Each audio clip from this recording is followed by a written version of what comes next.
Hello guys, ഇത് എൻ്റെ iPhone 16 ആണ്. ഇത് ഞാനിപ്പോൾ എടുത്തിട്ട് ഒരു 27 ദിവസത്തോളം ആയിട്ടുണ്ട്. അപ്പോൾ ഈ ഒരു 27 ദിവസം കൊണ്ട് എനിക്കിതിൽ ഇഷ്ടപ്പെട്ട കുറച്ച് കാര്യങ്ങൾ സംസാരിക്കാനാണ് ഞാൻ വന്നേക്കണം. യൂഷ്വലി ഞാൻ ഐഫോണിനെ കുറ്റപ്പെടുത്തിയാണ് എപ്പോഴും സംസാരിക്കുന്നത്. ഓക്കെ, അതിൻ്റേതായ റീസൺസ് ഉണ്ട്. ഇന്ന് ഈ ഒരു വീഡിയോയിൽ ഞാൻ കുറ്റങ്ങളല്ല, എനിക്ക് ഇഷ്ടമുള്ള കാര്യങ്ങൾ മാത്രമാണ് സംസാരിക്കാൻ പോകുന്നത്. ഫസ്റ്റ്, എനിക്ക് ഡിസൈൻ ഭയങ്കരമായിട്ട് ഇഷ്ടപ്പെട്ടായിരുന്നു.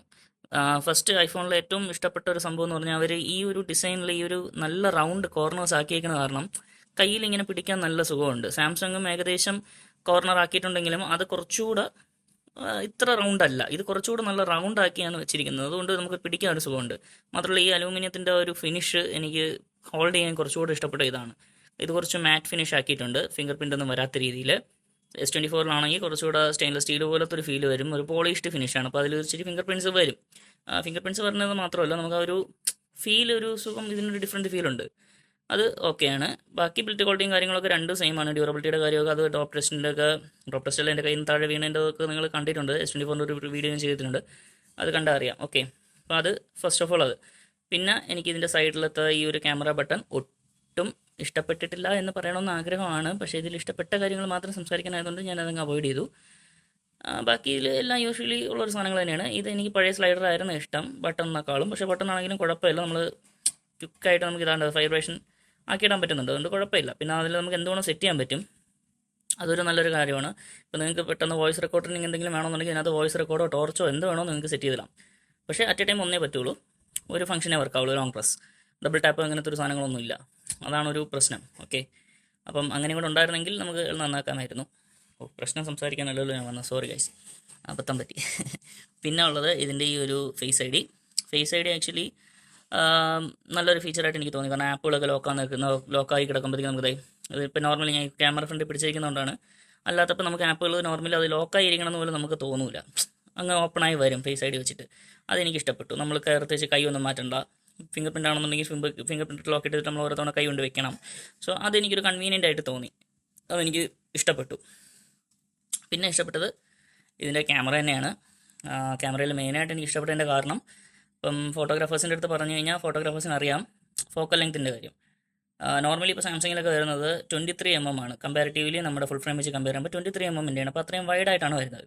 ഇതിൽ മെയിൻ ക്യാമറ വരുന്നതെന്ന് പറയുമ്പോൾ 26mm വെച്ചിട്ടാണ്. അപ്പോൾ 26mm ആകുമ്പോഴത്തേക്ക് കുറച്ചുകൂടെ ടൈറ്റാണ്. അപ്പോൾ നിങ്ങൾക്ക് ഈ ടൈറ്റ് ഫോട്ടോസിലോട്ട് കയറുമ്പോഴത്തേക്കാണ് നമുക്ക് ആ ഫോട്ടോയ്ക്ക് കാണുമ്പോൾ ഒരു ഫീൽ ഡിഫറെൻ്റ് ആവുന്നത്. ഓക്കെ, കുറച്ച് വൈഡ് ആംഗിൾ വരുമ്പോഴത്തേക്ക് ഇത്തിരി ഡിസ്റ്റോഷനും കാര്യങ്ങളൊക്കെ വരും. അപ്പം ഇതിൽ ഫസ്റ്റ് ഇഷ്ടപ്പെട്ട ഒരു റീസൺ അതാണ്. പിന്നെ 2x ആക്ച്വലി ക്വാളിറ്റി ലോസ് ആവാതെ തന്നെ, പക്ഷേ 12 MP ഔട്ട്പുട്ടിലായിരിക്കും കിട്ടുന്നത്, 24 ആ 12 MP ഔട്ട്പുട്ടിൽ കിട്ടുമ്പോഴത്തേക്ക് അതിന് ക്വാളിറ്റി ഡിഫറൻസ് ഒന്നുമില്ല. കാരണം അറിയാലോ, നമുക്ക് 24 കിട്ടുന്നത്, ഔട്ട്പുട്ട് നേരെ 12 കുറയ്ക്കുകയാണ്. അപ്പോൾ അതുകൊണ്ട് ഒരു ക്വാളിറ്റി പോകാതെ തന്നെ ക്രോപ്പ് കിട്ടും. അപ്പോൾ അതൊന്ന്. പിന്നെ ആ 2x എന്ന് പറയുമ്പോഴത്തേക്ക് ഈ 26mm 2x എന്ന് പറയുമ്പോഴത്തേക്ക് എന്തായാലും 52mm ആണ് ഫോക്കൽ ലെങ്ത് വരുന്നത്. സോ 52mm ഫോക്കൽ ലെങ്ത് എന്ന് പറയുമ്പോൾ ഫോട്ടോഗ്രാഫേഴ്സിന് എല്ലാവർക്കും അറിയാവുന്നൊരു സംഭവമാണ്. നമ്മൾ ഈ 50mm ബ്ലോക്ക് ലെൻസ് സ്ട്രീറ്റ് ഫോട്ടോഗ്രാഫിക്ക് ആണെങ്കിൽ നമ്മുടെ നോർമലി കണ്ണിൽ കാണുന്ന വിഷ്വൽസിന് ഐ പ്ലീസിങ് ആയിട്ട് വരുന്ന ഒരു ഫോക്കൽ ലെങ്ത് ആണ് ഈ 52mm അല്ലെങ്കിൽ 50mm എന്നൊക്കെ പറയുന്ന ആ ഒരു റേഞ്ച്. സോ ആ ഒരു വരുമ്പോഴത്തേക്ക് അത് ആക്ച്വലി നൈസാണ്. പിന്നെ ക്യാമറയിൽ ഇത് സോണിയിലെടുത്തതാണ്, ഇത് ക്യാമറയിലെടുത്തതാണ്, സോറി ഇത് ഇതിലെടുത്തതാണ്. പിന്നെ എൻ്റെ ഫോട്ടോസ് എല്ലാം ബ്ലാക്ക് ആൻഡ് വൈറ്റിലായിരിക്കും. എനിക്ക് ബ്ലാക്ക് ആൻഡ് വൈറ്റിനോടുള്ള ഒരു ഭയങ്കര ഇഷ്ടം കാരണമാണ് ഇതൊക്കെ ഇതിലെടുത്തതാണ്. മൊമെൻ്റലി നമുക്ക് ഒരു സാധനം ക്ലിക്ക് ചെയ്യാൻ പറ്റും. അതിൽ പ്രോസസ്സിങ് ലാഗില്ല, ഷട്ടർ ലാഗില്ല, നമുക്ക് കാര്യങ്ങൾ ടപ്പനെ കിട്ടും. സോ കുറച്ചുകൂടി എളുപ്പമാണ്, നമുക്ക് ഫോട്ടോ എടുക്കാൻ കുറച്ചുകൂടി എളുപ്പമായിട്ട് ഫീൽ ആവും, എടുക്കാനുള്ള ടെൻഡൻസിയും കൂടും. ഇപ്പോൾ ഈ ഒരു ഫോക്കൽ ലെങ്ത് ഇത് വൈഡ് ആംഗിൾ ഇട്ട് എടുത്തതാണ്. വൈഡ് ആംഗിൾ ഇട്ട് ക്ലോസ് എടുക്കുക, 30mm ആണ് വൈഡ് ആംഗിൾ വരുന്നത്. ഓക്കെ, സോ ഇതൊക്കെയാണ് ഇതിനകത്തുള്ളൊരു ഫോട്ടോയുടെ ക്വാളിറ്റീസ് എന്ന് പറഞ്ഞു കഴിഞ്ഞാൽ. ഫോട്ടോ ക്വാളിറ്റി അത്യാവശ്യം നല്ല ക്വാളിറ്റിയാണ്. ഇത് നല്ല ഇതിൻ്റെ വൈഡ് ആംഗിളിൽ മാക്രോ എടുത്തതാണ്.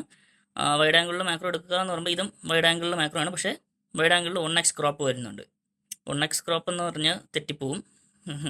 കാരണം 1x എന്ന് പറഞ്ഞതിനകത്ത് ഇട്ട് കഴിഞ്ഞാൽ വൈഡ് ആംഗിൾ ലെൻസിനെ തന്നെ അവർ കുറച്ച് ക്രോപ്പ് ചെയ്തിട്ട് നമ്മുടെ 1xൽ കിട്ടുന്ന വ്യൂ ഉണ്ടല്ലോ, അതേ വ്യൂവിലോട്ട് കൊണ്ടെത്തിക്കും, മെയിൻ ലെൻസിൻ്റെ വ്യൂവിലെത്തിക്കും. പക്ഷേ അത് ക്രോപ്ഡാണ്.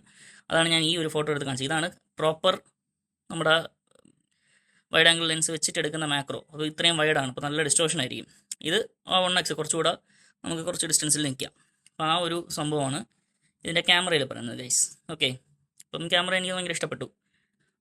അതിലെനിക്ക് ഈ ടെലിഫോട്ടോ ലെൻസ് ഇല്ല എന്നുള്ളതിൻ്റെ ഒരു പ്രശ്നം എനിക്ക് തോന്നിയിട്ടില്ല. കാരണം ഞാൻ പറഞ്ഞല്ലോ 2x തന്നെ ധാരാളം. സാംസങ്ങിൽ ടെലിഫോട്ടോ 3x ഉണ്ടെങ്കിലും ക്വാളിറ്റി ലോസ് കാരണം ഞാൻ കൂടുതൽ ടെലിഫോട്ടോ യൂസ് ചെയ്യാറില്ല, അതാണ് സത്യം. പ്രത്യേകിച്ച് ഇൻഡോറിലൊക്കെ പോകുകയാണെന്നുണ്ടെങ്കിൽ ഇൻഡോറിനകത്തൊക്കെ നമുക്ക് നോക്കുമ്പം അതിനകത്തുള്ള അപ്പേർച്ചർ വാല്യൂ കുറവായതുകൊണ്ട് തന്നെ നമുക്ക് ലൈറ്റ് കുറവായിരിക്കും. അപ്പം നല്ലൊരു ക്വാളിറ്റി കിട്ടണമെങ്കിൽ മെയിൻ ലെൻസിലായിരിക്കും എടുക്കണം. സോ അങ്ങനത്തെ ഒരു ഇതാണ് അതിൻ്റെ ഒരു പ്രശ്നം. ബാക്കി സോഫ്റ്റ്വെയറിൽ എനിക്ക് ഇഷ്ടപ്പെട്ട കാര്യങ്ങളെന്ന് പറയുമ്പം പ്രത്യേകിച്ച് ഒന്നും ഇല്ലാത്തതുകൊണ്ട് ഈ വീഡിയോ ഞാനിവിടെ നിർത്തുകയാണ് ഗൈസ്. ഇത്രയാണ് ആക്ച്വലി എനിക്ക് ഐഫോണിൽ ഇഷ്ടപ്പെട്ട കാര്യങ്ങൾ. ഓക്കെ, അടുത്തൊരു വീഡിയോയിൽ കാണാം. ബൈ.